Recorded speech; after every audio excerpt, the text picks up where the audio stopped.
And welcome to Illini Drive here on WPGU 1071. Ori Benatar returning with Will Gerard, Jake Hassan, and Tommy Polson. It is 6:01 right now as the winter weather continues for some reason in the beginning of April. But we start off our show joined by the 2018 Big Ten champion Illini men's gymnastics team. Right now we got Bobby Baker, Alex Diab, and Tyson Bull in the house. Coach Justin Spring will be joining us very shortly. Tyson, how does it feel? Guys win their 28th Big Ten title, and here comes Coach Justin Spring right now. Yeah, it's a pretty surreal feeling, to be honest. Yeah, it's taking its time to settle in and starting to feel like Big Ten champions. But, yeah, it's just an amazing feeling. You guys definitely worked hard for this. Had a couple of years where you weren't able to get that Big Ten title, a couple of national championship finishes in the top 3 and the top 4, and now winning it in Ann Arbor, winning by a 5-point margin, which, to put that into perspective for those who might not know too much about gymnastics scoring, 5 points is a pretty big victory. I mean, that's like winning a football game by like 3-4 touchdowns, I'd say. Is that a good comparison, Coach? That's about right. That's about right? Yeah, that's about right. Coach Justin Spring is now in the studio. So for you, Coach, you won Big Ten Coach of the Year, Illini Hall of Fame inductee. It's been a pretty good year for you, huh? Yeah, it has. Yeah, I don't know. I'm still challenging the guys that we need to still be better. We got to end this thing the right way. We got national championships in 2 weekends. So it's been awesome. But I think that in some way that, you know, when you can call yourself a champion, you already get a chance to design a championship ring. Why not? Why not go all out, be aggressive, attack nationals because you got nothing to lose. I like being in that position. The last time we were in that position, we won a national title. So I don't know. I'm excited about, you know, what the rest of the season brings. I hope the guys have that same kind of approach, and it's just time to attack. And you got national championships coming up in 2 weeks over at Chicago. It's going to be at UIC Pavilion. UIC Pavilion. So hoping for that home crowd advantage, I'm guessing? I think so. Yeah, UIC's hosting. They're not even in the championships, but it's a neutral site technically, but honestly, I don't know. I'm just gonna say that's an Illini homie right there, boy. Like, you know what I mean? Like, you're in our state. Our alum, half our team come from right there. I think it's gonna be a home crowd, but I think it's gonna be a big crowd because Chicago is just a hotbed for talent and has been forever for men's gymnastics. So I think it's gonna be one of the best attended meets. I mean, kind of going off that too, you mentioned the talent in Chicago. How does this kind of affect you guys in maybe possibly recruiting for the future, kind of getting people out there to see you guys on the biggest stage, you know, in the whole sport? Oh yeah, we've gotten calls from recruits about, hey, congrats, coach, it's a big deal. You know, like that's huge. You know, the recruiting piece for winning a championship, it just, you know, like it lets results talk. You know what I mean? Like, yeah, you're able to put it together and be better than everyone else. So. You know, let haters hate what they want to say what they want to say, but like at the end of the day, we got it done. So clearly, something's right. So yeah, absolutely helps, and obviously want to have a good showing in Chicago because that's a great place for recruits, big time. Date for that will be Friday, April 20th, which will be the qualifiers, and then Saturday, April 21st, will be the team and individual finals featuring the top 6 teams and anyone else who qualifies from the other teams for the NCAA championships. So besides the Illini men's team winning it all, there were some individual titles that were won on Saturday. Alex Diab, back-to-back-to-back rings titles, ties a single-season school record, 9 rings titles on the year, and sits third all-time with 19 career titles on the event. Those things look impossible to do, so can you just describe how any human can possibly just stand on the rings the way you do with your arms? Yeah, it's a lot of upper body strength and specific gymnastics training. Growing up, I've always been pretty strong. That's been one of my better events. And it's also my favorite event, so I like to spend extra time on it, keep pushing myself to be better and better, and hopefully win a national title at the end of the year. That's been my goal since I came to college, and this is the year that I think I have the best shot at it. Anything different in terms of a higher skill level routine you've put into your rings routine since the past 2 years? It's basically the same, just a little bit more refinement and focusing on perfecting the positions and swinging the dismount a little bit better. Definitely. And another individual Big Ten champion was Chandler Eggleston, winning the high bar, as the Illini really raking in the awards over in Ann Arbor over this past weekend. Bobby, need to talk to you now because we gotten everybody else in on the interview. So you're a senior this year. I am. It's definitely been a rebuilding process. What's sort of the biggest difference do you see from your freshman year to your senior year when it comes to this team?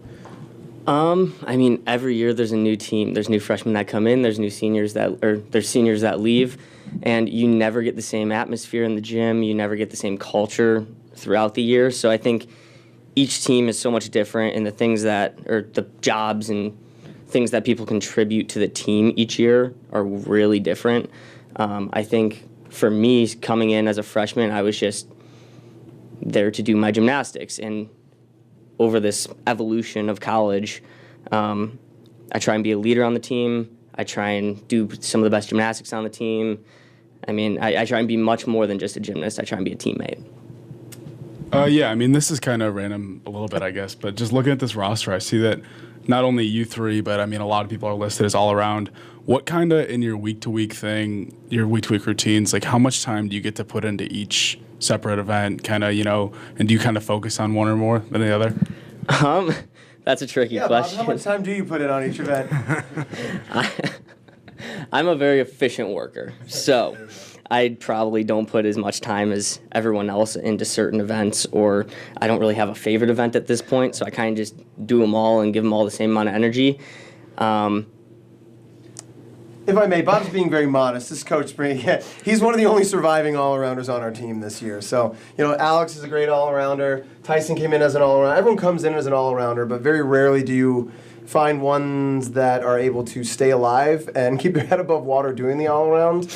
And Bob has had certainly unbelievable amounts of setbacks in his career. This year alone was a miracle that he was back at Big Tens, but he did the all-around. And no one else is healthy enough or prepared enough this year to do it. And so Bob's being modest, but yeah, he's one of our lone survivors doing the all-around, and he did it almost better than everyone. If he actually wasn't debilitated by injuries all year, I think we would have been even a Big Ten all-around champ. What kind of injuries did you have, Bobby?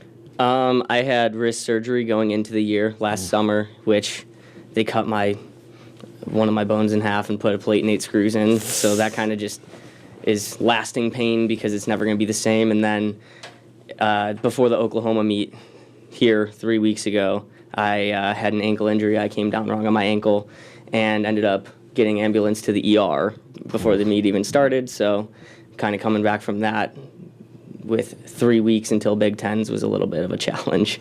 to say the least, yeah. Did you start as an all-rounder, Justin?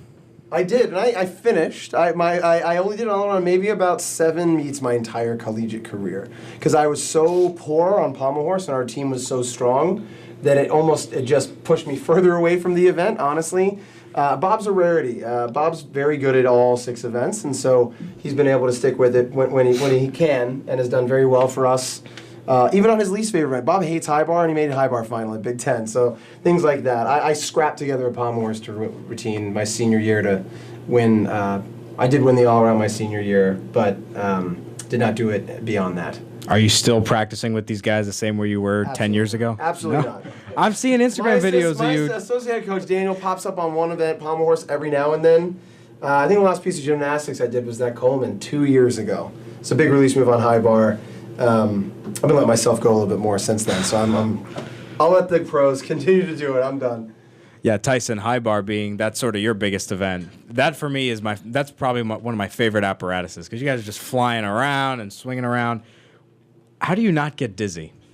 That's the one thing that I'm always confused about whenever I watch that routine is how do you guys not get dizzy? I think it's just all the training, to be honest. I think a few weeks back I had a mild concussion, came off the bar. Jeez, you guys need to stop getting injured. Yeah. And just came back after about a week off, not really doing much high bar. And to be honest, I did kind of feel like a little bit out of it, a little dizzy doing some stuff. Mm-hmm. It goes away pretty soon after just regular training, but yeah. So where's the trophy? Where's it sitting now? We had a little reception back at the office today. DIO was super nice. They threw kind of a quick reception at lunch together, just with staff and other athletes and coaches. So it's at the office. It's back at the office. Okay. Well, how about all your hats and all your shirts you guys got? Keeping those, wearing those all week? I know those. I actually really like that hat. And just big text that says Big Ten champion. So guys got all that. You're going to wear those all week, but you want to replace those with national championship stuff, I'm assuming. I don't mind doing that. Yeah. So who are the top guys you're going to be competing against? Obviously, Oklahoma, Stanford are going to be back in the race. Anybody else you guys are looking at? Anyone from the Big Ten, to be completely honest. Going to the Big Tens this year, any one of the 7 teams, honestly, could have had a day and won this thing. I've been telling a lot of people on the interviews, people don't realize how weird gymnastics is as a competitive sport. I compare it to golf. It's like any one hole is not going to win you this tournament, right? But any one hole could end your tournament, right? Like you just get stuck, you quadruple bogey. I mean, that's it. The damage is done, right? And so that's kind of the defining piece that really made us win. We didn't have one of those. We maybe had a couple mistakes, but we finished strong, and there was no just dagger. There was nothing that just killed us for the meet. And so that's the scary part about every routine is you go up, any gymnast at any time, maybe I should be saying this in front of my athletes, but like you could ruin it for the team at any given moment, right? But then doing your job is just hitting your routine. So it's like, it's a really mind-numbing sport when you think about how we're supposed to be perfect, but then there's this unbelievable pressure on your shoulders, every routine in the Big Tens, in NCAAs. And so for that reason, the field's pretty level. It's anyone's game this year. Big Ten included. 5 points was a huge amount, but these teams had those 11s. Mm-hmm. If they don't, they're right on our heels. And so certainly we're looking at Oklahoma as they just finished their 4th consecutive straight undefeated season. They are 3-peat national champions, but they are not the team they were last year. They are beatable, just like the Big Ten was, so we just need to show up and be better on that day. And I think we can. We did it Big Tens, we plan on doing it again. You listen to Illini Drive here on WPGU 107.1. It's brought to you by the Illinois Fighting Illini. For tickets and info, make sure to go to fightingillini.com or call 1-866-ILLINI-1. Again, we are talking here with the 2018 Big Ten champion Illini men's gymnastics team, head coach Justin Spring, along with Tyson Bull, Bobby Baker, and Alex Diab. So for national championships, Tyson, it's a 4-5 count, or is it 4-4? 5-5. It's 5-5. I was like, you're missing one of those options. Okay, so it's 5-5. All right, so 5 people go up. It all counts. So for you, figuring out those starting lineups for all those 6 apparatuses, that's gonna take you some time, I'm guessing. That was kind of the one anomaly that we had this year. Our team has never had such competitive depth. Surprisingly enough, through all the injuries, as we had this, we changed our lineups 3 different times. We set a lineup on Tuesday because we're leaving Wednesday, and honestly, Bob, because of his injury, he wasn't in pommel horse, he wasn't in floor. And we just felt like he didn't have the numbers since being hospitalized for this ankle injury to prove that he was the guy to be in. So we didn't put him in. We had a different guy in. Bob texted the coaching staff Tuesday night, said, you guys can put me in lineup on pommel horse or floor. You made a mistake, and I'm going to show you that you made a mistake tomorrow before we leave for Big Tens. And we were like, okay, prove us wrong. And he showed up, and he rocked out a horse routine, and he rocked out a floor routine, and we ran into the office. And we literally sent one of his other teammates home packing, and we, because we had to switch the lineups. And I've never done that ever, but it seemed like the right thing to do. And then we got to the meet, and we had a set lineup, and we changed lineups again after podium day, which is the day before the real meet. So it's just kind of a crazy year. There's a lot of guys that can fill up that first or even second spot on any given event. So that's a good thing. That's honestly what we've asked from the team for a long time. Is we need to have options so we can pick the guy who's hot right now, so we know he's going to hit, because that's all that matters at the end of the day. Trying to hit at the national championships. I mean, that's the story. Remember being at that event 2 years ago, and it's just all about one apparatus can change the whole thing. One routine. I remember one routine. Yeah. I remember. I think it was the 2016 in Columbus. The vault was kind of that one routine, that one apparatus where you had a couple of missed opportunities, and that was the one I think between 3rd and 4th for you guys, even 2nd and 4th. Yeah, that's all it takes. Like I said, one routine, and that's it. So, and they know that, and so a lot of it is, again, strengthen the culture, strengthen the belief that they can do it. To be honest with you, Bobby's situation with being injured and just kind of reminds me of my Olympic journey, like being injured, having no reason to be as good as you were, but in that way, it gives you kind of a reason to just be like, screw it, man, I'm just going to throw it up and tell people, I wasn't even supposed to be here anyway, and I saw a different Bob than I've ever seen in competition on Friday than I ever have. So, want to shift here to Alex, as you have your younger brother on the team with you. How's that sort of been? Bulling him around, or just setting him up to be the next future 3-time Big Ten rings champion? No, just kind of teaching him the ways. It's pretty cool. We grew up training together on the same club team, and it just felt right having him here with me in college as well. He's learning a lot. He's grown so much since he's been here. He actually hadn't been making the lineup in the beginning of the season and was pretty frustrated with it. but I talked to him, kind of cheered him up, motivated him, and ended up getting in the lineup, and he stayed in the lineup the rest of the season, competed vault this last weekend, and did a great job, just missed making vault finals. But yeah, no, it's pretty cool, and I'm excited to be on the team with him next year, my last year. Yeah, playing with your sibling is always something to cherish for many years to come. Whether it's blocks or vault, right? Like. One thing that's pretty cool also is just the tremendous success that Illini sports have had over the spring. And you guys kind of setting the tone with this Big Ten championship. There's going to be so many other teams competing for Big Ten titles over the next couple of weeks. Bobby, I guess for you, what other sports have you seen over this past couple of spring when you're not competing that you think are really going to be able to compete well for Big Tens? I don't know if I could. Illini men's golf. They've been hot for a lot of years now. Yeah. And 6 years? I mean, it's unbelievable. You always see the stories on Twitter and on like Illini Athletics with links to stuff about Illini men's golf, and I don't know. Be honest, Bob. Tell him what sport you love. Or he's really putting you on the hot seat here. He is. It's all right. What's the problem? We always put people on the hot seat here. Gosh, I can't even think of what sports there are now. Don't think about his question. What sport do you love, Bob? Yeah. Hockey. Yeah, he's a big hockey fan. Big hockey guy? I come from a hocky family. Okay. All my cousins play hockey. It's just a family Bob thing. tells me I'm the regularly, anomaly. like, he's like, I should have done hockey. Like in the middle of practice, I'm like, well, it's a little late for that, man. Seems- So why seems don't you get back problematic. up I'm a on little board? small for hockey too. Did you play hockey at all? When I was little, What position? right wing. Okay. Right winger, okay. What's your favorite team, Hawks? I don't know. I'm very neutral at this point, actually. Okay. Because I'm from Chicago, but I want to move to Nashville, and Oh, so teams from both, and okay. I'm just in the middle. All Nashville right. might win this year. I think Yeah. they'll do it. Nashville could do it. So I'm guessing you've probably seen the Stanley Cup playoff bracket then. Oh, yeah. Any team you're specifically going for? No, not No? right now. Not even Vegas? Because everyone wants Vegas That to would win. be so cool if Vegas could win. Go Leafs.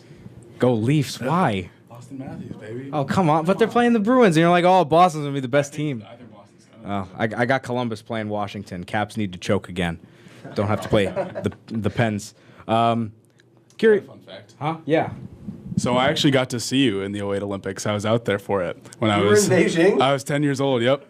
That's hilarious. Yeah. What were you out for the Olympics? Yeah, just a bunch of my family went, and we Oh, ended yeah, up going why there. not? We got to see it, and we got to see a bunch of the USA gymnastics. Are you a student here? Yeah, I am. So way before you were an Illini or anything? Yeah, I was 10 years old, 11 years, 10 years ago. So, I mean, That's yeah. a long time, too long ago. Yeah. I mean, like, what kind of was your experience going from Illinois, just going to that competition? Obviously, kind of different from all That's this. funny. No, I mean, because I brought this up earlier. It's they asked me, do you hate sitting on the sidelines more as a coach or being in the in a meet? Were you more nervous as an athlete or a coach? Mm-hmm. And I was like, until Olympic team finals, without question, being a coach. Yeah. Because I was an assistant coach for 06 or 07 and 08 Okay. as I was training for Beijing. Yeah. And I hated it. It felt so helpless to come from being an athlete and then I just can't do anything. Now I just sit Yeah. back and watch everyone else compete, and it was nerve-wracking. And then I was on the Olympic floor in team finals, and I literally only have memories from that competition from video I've seen because my body was on tilt. I was nervous as hell. It was terrible Yeah. experience. It was great afterwards, but in the moment, it's intense, and it was it was not great. So everything else surrounding it was not bad. So technically, Tommy has known Justin for 10 years. Yeah. Technically. You were in the same room together in Beijing. that was a big room. We traveled together. Traveled Yeah. Technicality. If you haven't seen that Been on routine, family- you should yeah, watch family it. Trips. Yeah, it's been amazing. Old buddies. Yeah. Maybe one in Tokyo? Make a comeback? Not for me. I hope one of my guys. I eventually hope wants so, to step yeah. up and get there. That just depends on how good we do. That depends on what recruits thought we were cool enough this weekend to come to Illinois. So.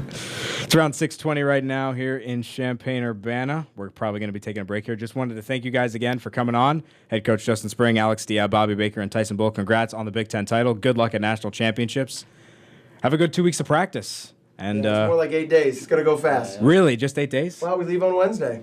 Wow, you're leaving early. Well, I mean, it's just, are you driving? Or Well, flying? you always have like tune up, like you get on the equipment the day before, and so yeah, there's a whole process of getting ready for a comp.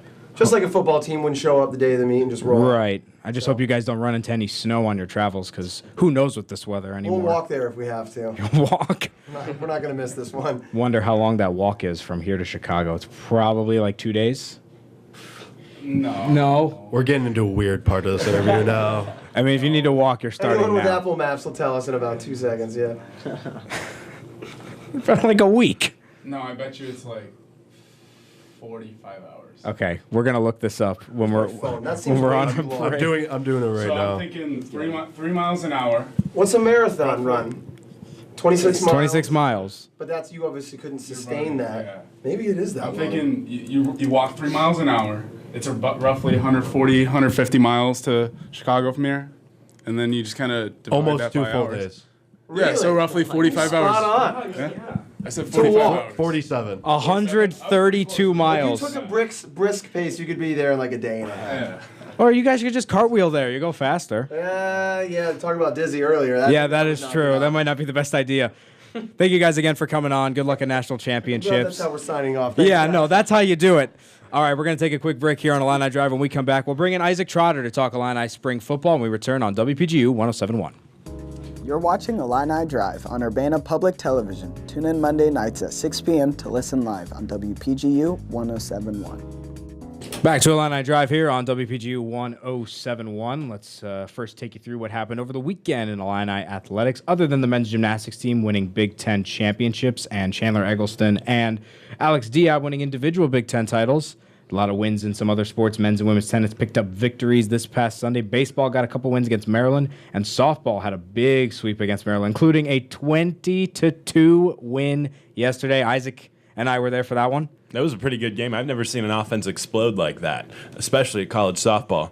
What was it? Did we find out it was like the third or fourth highest the runs ever? No, fourth time they've ever scored 20 runs. The most they've ever scored in a game is 22, and that was only 3 years ago. If they had batted second most they've ever scored in a game. Second most they've ever scored in a game, right? if they batted one more inning, I guarantee they would have put up about 24. Yeah, probably. I mean, they scored 1 in the first, 8 in the second, Yeah. and then 7 in the third and the fourth. Yep. It was pretty crazy. Fun game to call. As blowouts come, that was a good game to call. But we got Isaac Trotter here, usual Tuesday, Thursday man here on a Monday, to talk a little Illinois spring football. It's April, a while till the opening day of the season, but It snowed yesterday. it snowed yesterday. The Cubs game got postponed because of snow. It's going to be 76 on Thursday. I know. Are we kidding? I'm Like, over what it. is this? I'm over it. This is absurd. I don't like it. Sorry. I agree. No, I don't like it either. Apologies in advance. But overall impressions of the spring practice and the game. First look at Rod Smith's offense for a public viewing, and it was really good. You saw really big plays, which is something we hadn't seen last year. I mean, this offense last year averaged 15 points a game, and for them to go out and they won, the first string played the second string and won 45-10, something you'd kind of expect. But also just to see the running backs explode. Reggie Corbin was amazing. Rayvon Bonner had a really good day. Corbin scored 3 touchdowns. Bonner had a really long touchdown run and had another one that he went for about 65 yards. Got tackled right inside the 5-yard line. So this run game was really good. The offensive line took really big strides. You can see the group took a big jump from their freshman year to their sophomore year. Alex Palczewski, Doug Kramer, Nick Allegretti, Vidarian Lowe, and then Jake Cerny's been the surprise of the camp. The redshirt sophomore's beating out Larry Boyd right now at one of the tackle spots, and he's been terrific. And so this offensive line has taken a good step forward, which leads to the running game being good. And Cam Thomas at quarterback, he didn't have any competition for snaps this year with 2 walk-on quarterbacks behind him.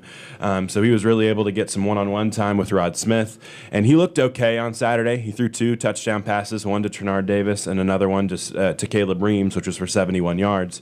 So Cam looked good. He did throw 2 interceptions, which weren't great, but he showed a lot better touch on that deep ball, which is something we did not see in the fall. And it was also nice to see him use his legs a little bit too. Obviously, they weren't going to tackle the quarterbacks, but he did use his legs a little bit and was pretty good. So overall impressions on this Illinois offense is good, especially when you didn't have Lou Dorsey and you didn't have Mike Dudek and you didn't have Ricky Smalling out there offensively, who are 3 big-time weapons that they're going to use. And another one's Carmani Green, Jalen Green, the wide receiver from USC who's coming in soon. He's another big piece that they didn't have. And for them to just show up like the way they did on Saturday was pretty awesome.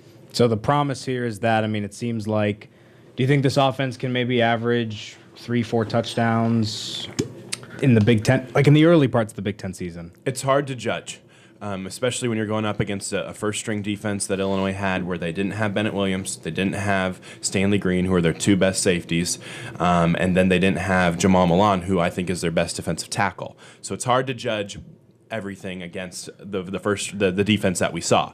But I do think that this offense could be a lot better than what we saw last year. And really, it all comes down to the difference between Garrick McGee and Rod Smith. Garrick McGee was pretty stuck in his ways. It was a plain obvious that he played favorites, which is why Reggie Corbin was in the doghouse pretty much all season long and didn't get to play. And Rod Smith isn't doing that. He's playing the best player that he has on the field. It doesn't matter if he's a freshman or if he's a junior like Reggie Corbin is. So I think that Smith will also get a little bit more creative with the offense. And so I do think that you could see a jump forward. Am I predicting 28 points a game? Probably not. But I think if you'd make that jump to 24 points a game, 23 points a game, then you're much better shape and you have a good chance to win 4 or 5 games, which is what this team needs in 2018. You have to take a step forward because 2019, the recruits are great. But if you don't take that step forward in 2018 and on the field, then all the off-the-field buzz from recruiting only goes so far.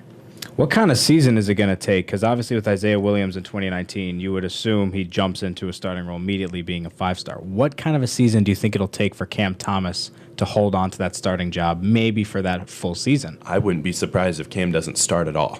So Cam was great in the spring, and I like the steps that he took. But he's going to have some serious competition for playing time in the fall when they have A.J. Bush, the transfer coming in. He used to play at Nebraska, and so he's a really very good transfer lefty. He hasn't had a ton of playing time because at Virginia Tech, he was also from there. He just got beat out by a redshirt freshman, Josh Jackson, who had a terrific season and led Virginia Tech to, I think, 8 or 9 wins. Yeah, they made a bowl game. Yeah, they were very good this year in the ACC.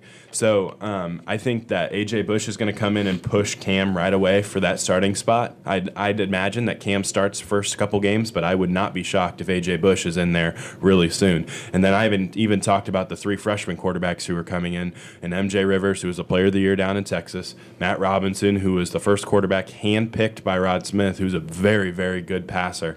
He's a shorter guy, which is why some of his offers weren't great, but he played some big-time competition in California and put up some really good numbers, has really good touch, really good passer. And then, of course, Karan Taylor, who won a state championship with Peoria. I've seen him play multiple times, and he has a gun. He can throw it 65 yards on the fly, on the run. So he's a very, very good quarterback. For me personally, I would really like Cam Thomas to take that step forward and beat those 4 guys out and start him or A.J. Bush so that you could redshirt those 3 freshmen. Because if you redshirt those 3 freshmen coming into next season where you have those big-time offensive talents like Isaiah Williams, who might play quarterback but also could play in the slot, but maybe a little bit in the scat back. Then you have Marquez Beeson as well, who's going to play cornerback, but he'll also play a little bit on the offensive side of the ball, plus all of those 2019 recruits that you're getting in, which you could have some really good offensive people. Jaleel Billingsley, the big 4-star tight end from Chicago, Fabian McCray, another Chicago talent. Like, you get those type of guys in there with a redshirt quarterback, one of those freshmen takes a really good year to get seasoned in Rod Smith's offense, then you're talking about a very dangerous offense. So, positive outlook, more things to look forward to, but not quite there yet. Is that a good way to describe? Absolutely. Obviously, you can't learn too much about this team when you have so many starters out. Offensively, I talked about the guys who are out with Dorsey and Dudek and Smalling, and Carmani Green was out as well, and Mike Epstein was out, and Dre Brown was out. So all of those guys are big-time playmakers, and Rod Smith even addressed it after the words. He said that this offense that you see now is good, but we have no idea what it's going to look like in the fall, and which is a good thing, which could be a very good thing, because I'm a firm believer that Mike Epstein can be a very big part of this offense. He proved it last year with a freshman-laden offensive line that he could produce numbers against big-time competition, and I think that he's a perfect fit for Rod Smith's offense.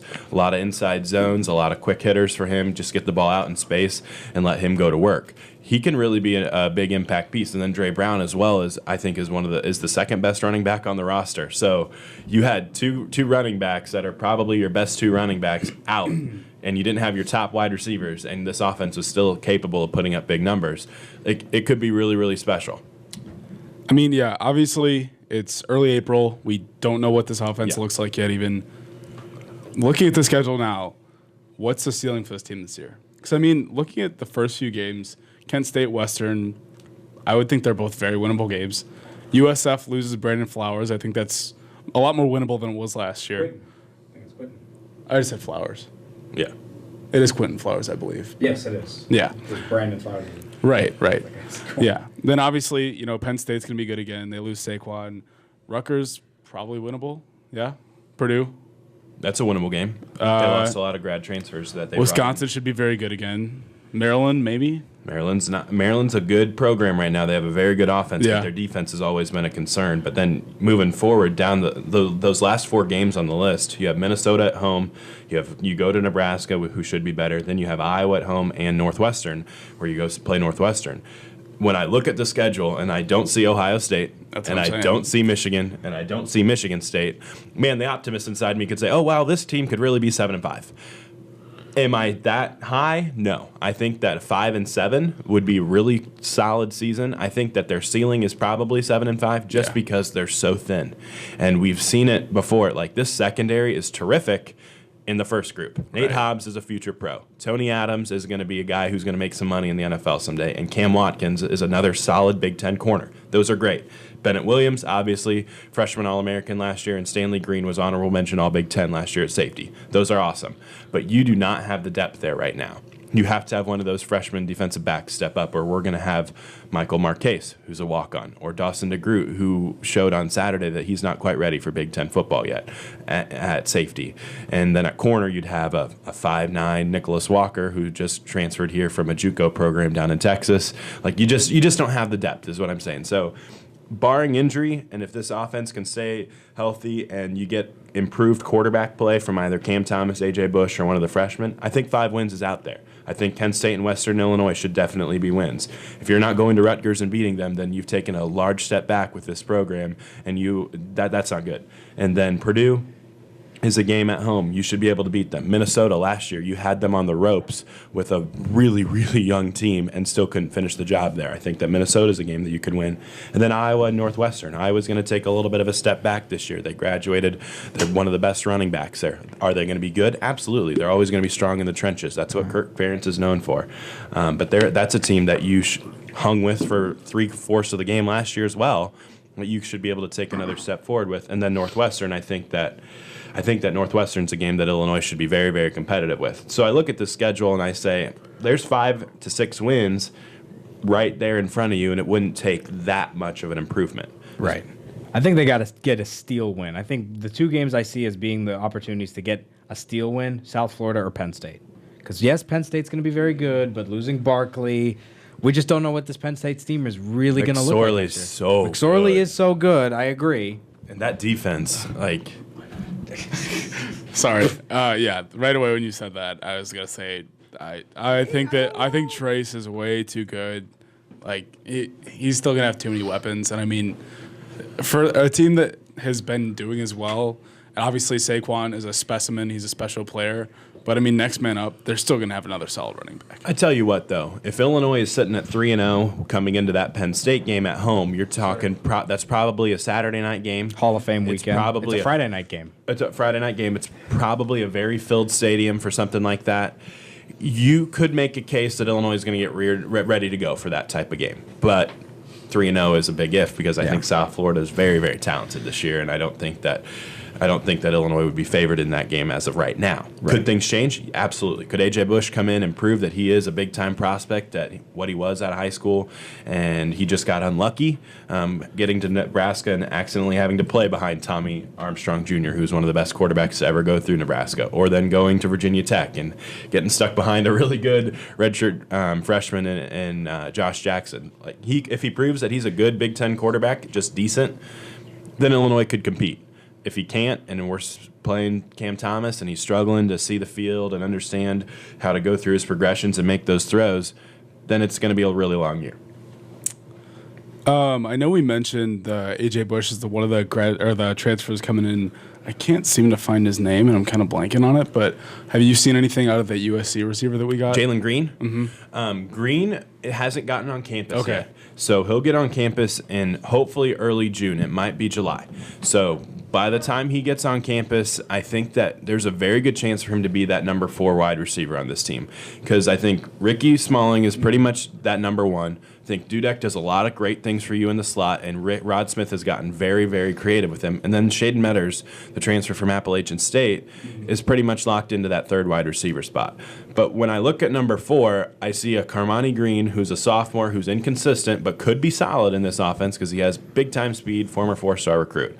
And then I also see Sam Mays, who, no offense to Sam Mays, but he's made one play in his entire career here at Illinois, and that was catching a touchdown pass against Michigan State to win that game. Okay, so Jalen Green coming in should be the 4th wide receiver. He's long, he's athletic. If he can play for USC, he can play for Illinois. Right. And if he can't beat Carmani Green out, then that's a really bad problem. So he should be able to get on the field very early. And Rod Smith is going to use a lot of 4 to 5 wide receiver sets. Now, Lou Dorsey's a guy that he is a tight end, but he's going to play him out wide. And so is Caleb Reams. Caleb Reams has played some out wide as well. And then also he's going to use his running backs and move them out. So Reggie Corbin and Mike Epstein are the 2 guys that we've seen he's going to try to move out into the slot. So Green is a guy who could come in and make a big impact. I don't think he's going to be an all Big Ten player. I don't think he's going to be a guy that's going to go out and give you 45 catches, but I think he could give you 22 to 23 and kind of replace Dom Thieman's production, which would be a very solid piece for you. Again, Isaac Trotter here, talking a little Illini football. Before we go to the break, last question for you, Isaac. Is Lovey keeping the beard? And do you like his beard? Oh, Lovey needs to keep the beard as long as this goes, because let's not forget, ever since Illinois recruiting's gotten good, has been since Lovey Smith has kept this beard, and it's immaculate. It's almost as good as Jake Hassan's when Jake Hassan's in prime. So there's obviously a Beard direct correlation then. Absolutely. So Lovie Smith with a Absolutely. beard can win over any recruit. Absolutely. Why is that? Do you think he just... It just that beard. There's just something magical about it? Yeah, it's just something. It makes him look like the wisest football coach to ever exist. You know, he just looks like a man who knows everything about I football. bet, though, when it gets hot, if it gets hot, in August, Perpetual training winter. camp, I would not be shocked. I'm if that's saying gone. Kent State opener snowstorm, September 1st. Let's put it in the Stop. book. Don't say that. No, I don't want to. I don't like that either.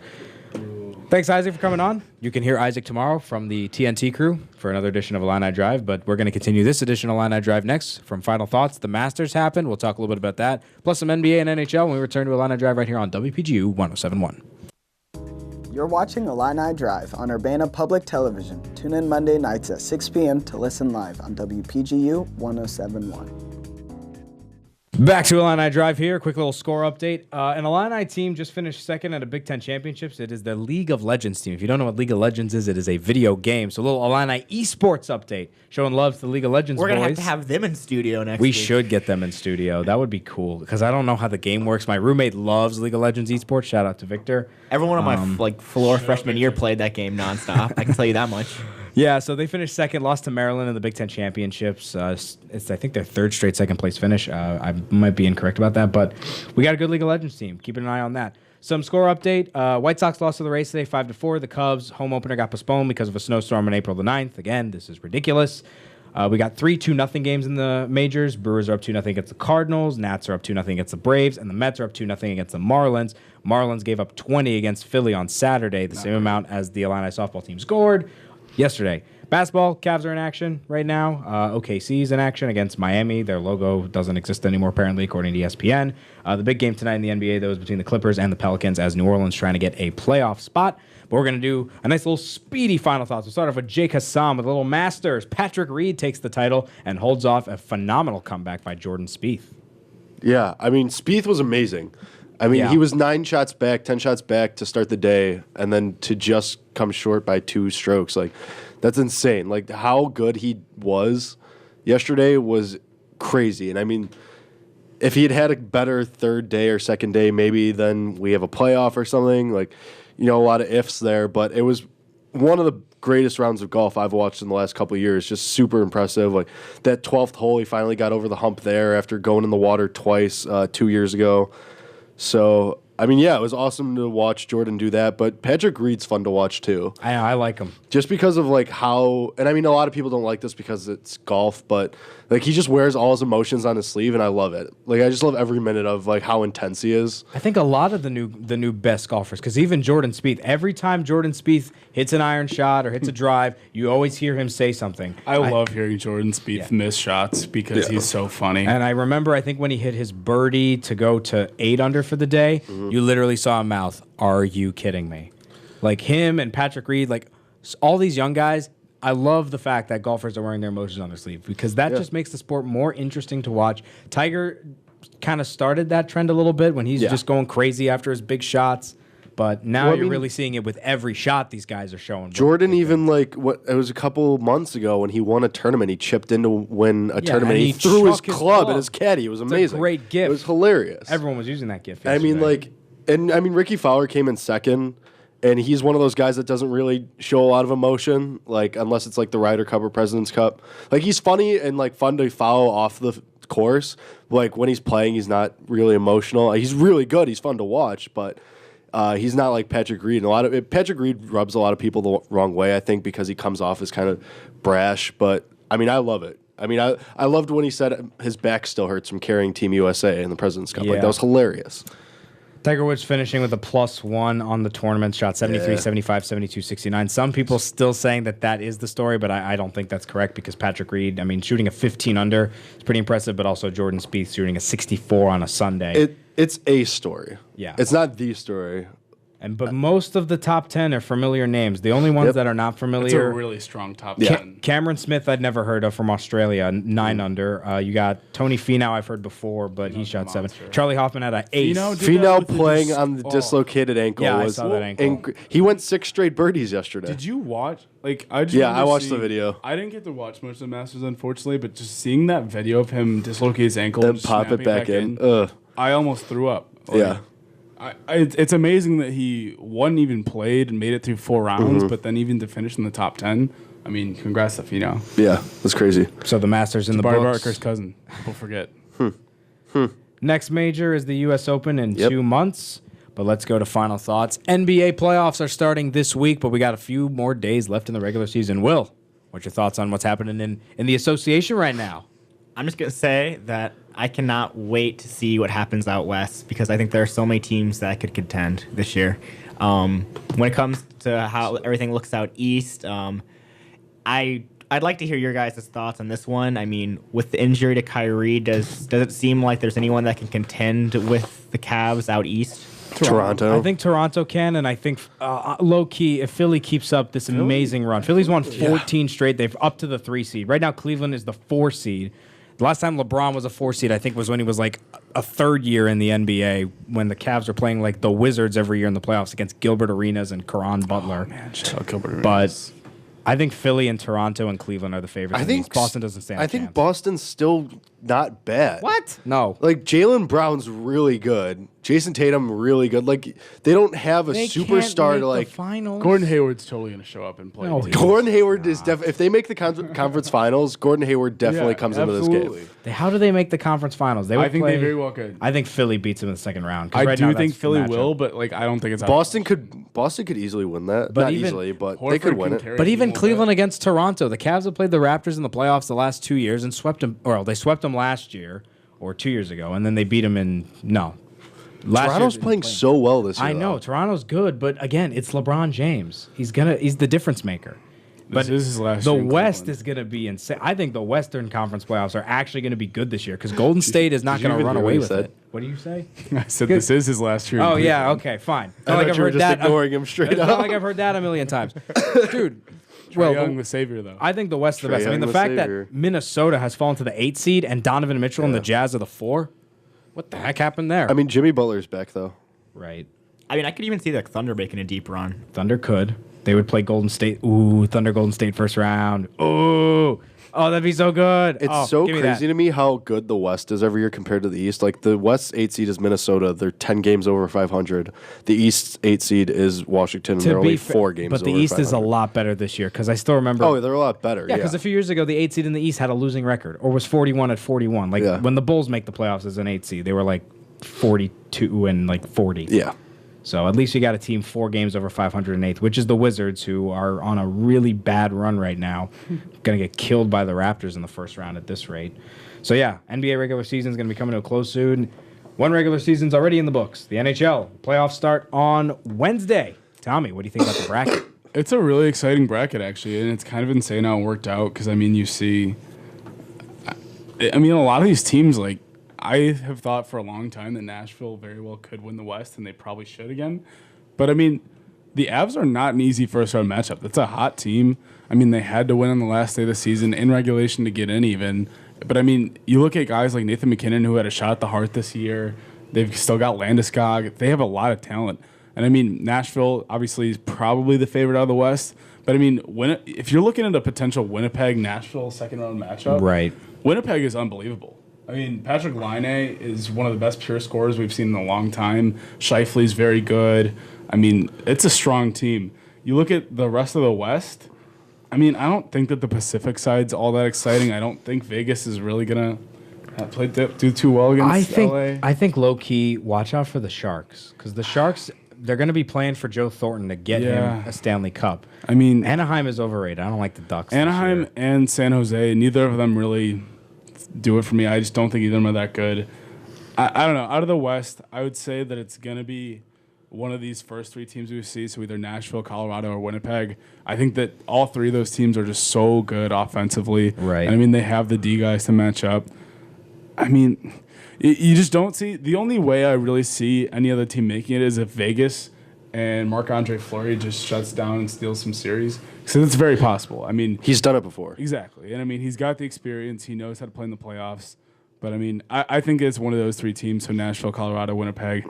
Then you look over the East. This is the most exciting the East has been in a long time. Because I mean, Tampa Bay is really good. They just got the 1 seed because Boston didn't win on the last day. So I mean, that kind of hurts Boston because then they have to go up against a really tough Toronto team. Great rivalry matchup. Exactly. That's going to be really fun. I mean, you even look at New Jersey, people are writing them off pretty quickly, but I mean, They're not bad. Corey Schneider is one of the best goalies in the league. He's another guy, I mean, we said it with Fleury. He doesn't have as much experience with him, so I mean, you don't know how he's going to do in the playoffs, but he could very well be one of the top 3 or 4 goalies in the league, and he could very well steal a series. Look at the bottom of the bracket. You got your Blue Jackets against the Caps. Finally, we don't have to play the Penguins. Finally, we get to play the choke artists. Watch him win this year. I hope Watch the Columbus Caps do it this year. No, let's go. Let's go Jackets. Let's keep the streak going for DC. This is one of the least intimidating Caps teams I've seen. Oh, yeah. They just, I don't know. Columbus is hot, seem man. flat. Let's go. I hope Columbus wins that first round series. I don't know how that's and then gonna we play go. Pittsburgh again. See, not so fast. I have Philly winning this. Really? I think Philly's going to win that. I think that their D core is so good. I mean, you look at Provorov, Gostisbehere, some of those guys they have. I think that if they can keep Malkin and Crosby to a total of 1 to 2 points a game between those two, I think they win that series. I think it's going to go 7, but I mean, it's going to be a really good series. And then, so I mean, you look at Philly, who could beat Pittsburgh. Either of those teams could go very far. They could make runs. Washington, Ovi might do it. I don't know. I mean, why not? It's definitely not out of the question. This Boston-Toronto series is going to be unbelievable. And then Boston against Tampa in the second round. If that happens. Yeah, I mean, any of these teams really could win their series. I think that the favorite out of the East is probably Tampa, maybe Boston. But I don't know. If I had to pick today, I would say Winnipeg-Boston final with Boston winning it. Okay. Winnipeg-Boston. That would be an interesting final. I think it'd be really fun. All right. I'll probably reveal my predictions on Wednesday Okay. when the playoffs get closer. I already have them, but just need to say, go Jackets. Got to beat the Caps. All right. Last few minutes here. Wanted to throw in my final thought because I wanted to throw in some baseball. Shohei Ohtani is the second best baseball player on the planet, and the Angels have the 2 best baseball players on the planet right now because Ohtani became the first person since 1919, that's almost 100 years ago, to hit 3 home runs and get 2 wins as a pitcher in the first 10 games of the season. He was perfect through 6 yesterday with 11 strikeouts, and he had 3 home runs in back-to-back-to-back games, one of them against Corey Kluber, a Cy Young winner from Cleveland. And he can throw 100 miles an hour, too. Yeah, he hit 100 on a couple of those pitches. He struck out the side twice yesterday against Oakland. He is amazing. He's legit. Rookie of the year. Book it. Book it. Unless Glaber comes to the Yankees and lights it up. But right now, Ohtani is. I hate that rookie. he's considered a rookie. It's dumb. But if Artemi Panarin should not have been considered a rookie when he won it. Yeah, I mean, but like Ohtani's only 23. Like it's. I mean, I get it. It's fine. I don't have a problem with that. I think it's too soon to say he's the second best. Yeah, that's my thing very too. good. He's really good, and when he's playing really well, obviously like he is, it's awesome, and it's like he very well could be. The Angels could very well have the two best players in the league on the same team by the time this is all said and done. That being said, like Bryce Harper exists. right, Bryce Harper exists, Chris Bryant exists, Nolan Arenado, on and on and on, Noah Syndergaard, whatever. But Ohtani is doing But- something that hasn't happened in baseball in 100 years. And I get that, and I know what you're saying, but it's just with rookies, like there are always adjustments made, and Ohtani seems like he can make those adjustments on the fly too. Like even in spring training, he went from that high leg kick to now he's just kind of doing a little ankle twist, and it's working wonders, obviously. But I mean, it's just I think there's gonna be a midseason slump at some point. He'll probably be an all-star. But I think once you get to like August, I think there's going to be some adjustments after the break. I think he's going to hit a little. I think it's going to be what happened to Aaron Judge, because Aaron Judge had that stretch in August where he was striking out all the time, couldn't hit a home run for his life. I think Ohtani goes through something like that. It's not the exact same. His swing's not as big and looping as Judge's. He doesn't have as many holes in his game. He can. Is he going to get cold in all aspects of his game, or I see him if he gets cold with the bat, he'll just get hotter with the pitching, because. There's a part of me that feels like the two are going to be linked. I don't know. I don't know if that would be the case. I feel like he can, take an 0 for 4 day, get that day off before he pitches, and then he pitches. Okay, let me get 6 innings in a 5-hit ball. You don't think he goes, okay, I'm not hitting well. I need to prove myself and now pitch even better, and then he presses. I mean, yeah, that's a way to sort of get out of the slump a little bit by saying, all right, let me get a good start in. And I'm not saying like I don't want to say, but I would love for Ohtani to do this all season and go for an MVP. Like that would be awesome. I just thinking realistically, what's going to happen, especially with a bunch of analytics out there once teams start studying film. I mean, yeah, it's awesome that he hit a home run off Corey Kluber, and like the A's have a good lineup. I saw people on Twitter saying like, "Oh, well, he's doing this against the A's." The A's were one of the best lineups in the MLB last year. Like they were top 5 in I think OPS plus, WRC, right? A bunch of like run creating stats. So I mean, I don't know. I think he's good. I love watching him, but I think there is going to be kind of an adjustment period sometime down the line. He's going to change baseball. Absolutely going to change baseball. There's going to be so many more players coming into the MLB that are going to be able to do both pitch and hit. I mean, I think so. I don't think it's going to be that. You already have some guys doing that, like Brendan McKay. He was from Louisville, right? But I mean, it depends on the club. Hunter Green, Hunter Green. The Reds are making him a pitcher. They're making him a pitcher. Okay. But like the Rays are a progressive club, and they're letting Brendan McKay hit and pitch. Like, but not everyone has Ohtani's talent. Like eventually, if they can't do both, like a team will make you pick. About time for the end of the show. Quickly, Tommy had a point though. He wanted to say something. Okay. I mean, it's kind of a ridiculous comparison, and like I'm not trying to say that Ohtani is this because he's much more talented than the person I'm trying to do this comparison for. Who in this room I think you might remembers the name Junior Lake? Yes. Oh my God, yes. Yeah. Junior Lake, when he initially came up, was hitting like 500 for the first month and a half. Yeah. I don't even think he's the MLB anymore. Like, I'm not saying at all, not even close, because Ohtani is that talented, that he's going to be like that. Like, there's times where pitchers just don't know what you are like. Right. And so they just try and pump that fastball by you. I don't know if he's going to continue this hitting.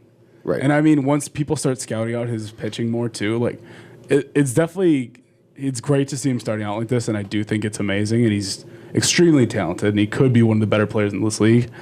I think it's too soon to start saying he's like that good. Junior Lake's in the Mexican League right now. Exactly.